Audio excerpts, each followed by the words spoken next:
Order पे click करें, purchase पे।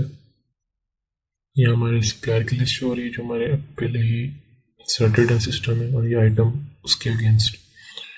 न्यू सप्लायर ऐड करते हैं, प्लस के बटन को क्लिक करके यहाँ सप्लायर का नाम लिखते हैं जो उसको डील करता है, फिर कंपनी का नेम। बाकी फील्ड अगर आप लिखना चाहते हैं तो वो भी आप लिख सकते हैं। फर्स्ट टू फील्ड्स हमेशा मैंडेटरी होती हैं, रिक्वायर्ड होती हैं नई एंट्री के लिए। सो ऐड करते हैं, ये हमारा सप्लायर ऐड हो गया। इसको सिलेक्ट करते हैं, फिर इसके अगेंस्ट कोई आइटम नहीं है तो प्लस के क्लिक बटन को क्लिक करके नई आइटम ऐड करते हैं। इसका आइटम नेम लिखते हैं, डिस्क्रिप्शन, रीऑर्डर लेवल, किस कैटेगरी से ताल्लुक़ रखता है वो हम लिखेंगे, किस तारीख को रिसीव है वो, कॉस्ट और सेलिंग प्राइस। इसकी कॉस्ट और सेलिंग प्राइस हम जब न्यू ऑर्डर प्रोसेस करेंगे तब भी हम मॉडिफाई कर सकते हैं। जो लाजमी चीज़ है वो सप्लायर नेम, हमने जो न्यूली एडेड सप्लायर डाला था वो हम इसको यहाँ सप्लायर असाइन करेंगे।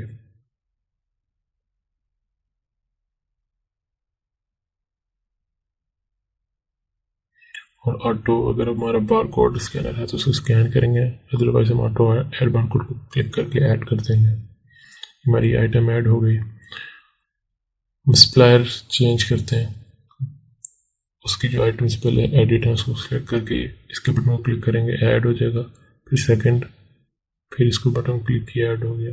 फिर थर्ड, फिर क्लिक किया, फिर ऐड हो गई। हमारे नीचे टेबल में शो हो रहा है परचेज क्वांटिटी हमारी सिस्टम कितनी, अवेलेबल स्टॉक कितना, स्टॉक 0 है, कॉस्ट प्राइस हमें ये है, सेलिंग प्राइस हमारी ये, और टोटल और डिस्काउंट हम कितना दे रहे हैं।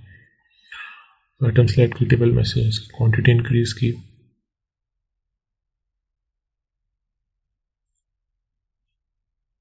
डिस्काउंट देना चाहते हैं तो डिस्काउंट देंगे, पूरी आइटम पे डिस्काउंट होगा।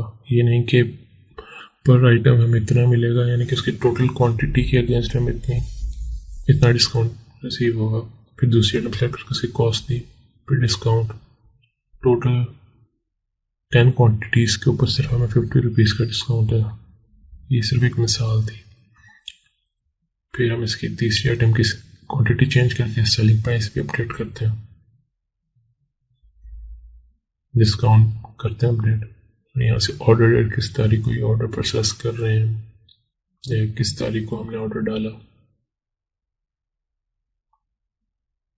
Payment type cash, credit card में जो चाहें आप सेलेक्ट कर सकते हैं। अमाउंट हमारी टोटल इतनी बनती है, सारी की सारी पे करनी है तो इसको ऐसे छोड़ देंगे। अदरवाइज अगर हमने क्रेडिट या थोड़ी पेमेंट करनी है तो उस हिसाब से वो अमाउंट लिख के प्रोसेस कर देंगे अपना ऑर्डर। मॉक प्रिंट से करेंगे तो हमारा प्रिंट प्रीव्यू आ जाएगा परचेज ऑर्डर का। ये हमें हमारा प्रिंट प्रीव्यू दिखा रहा है कि हमारा परचेज ऑर्डर इस तरह का होगा। जूम कर सकते हैं आप।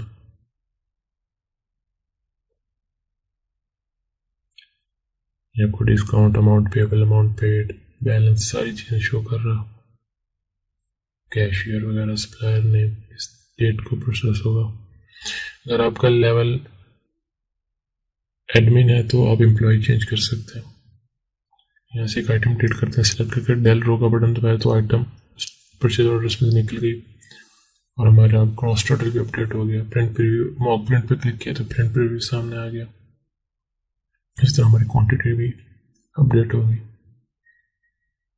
हम एक परचेज के बटन को क्लिक करेंगे तो हमारे ऑर्डर प्रोसेस हो जाएगा। अगर हम रीसेट के बटन को क्लिक करेंगे तो ये हमारा रीसेट हो जाएगा सब कुछ, और परचेज प्रोसेस नहीं होगा। हमने एक परचेज पे क्लिक किया तो हमारा ये प्रिंट प्रीव्यू आ गया। इस बटन को क्लिक करेंगे तो हमारा प्रिंट A4 पेपर पे निकल आएगा।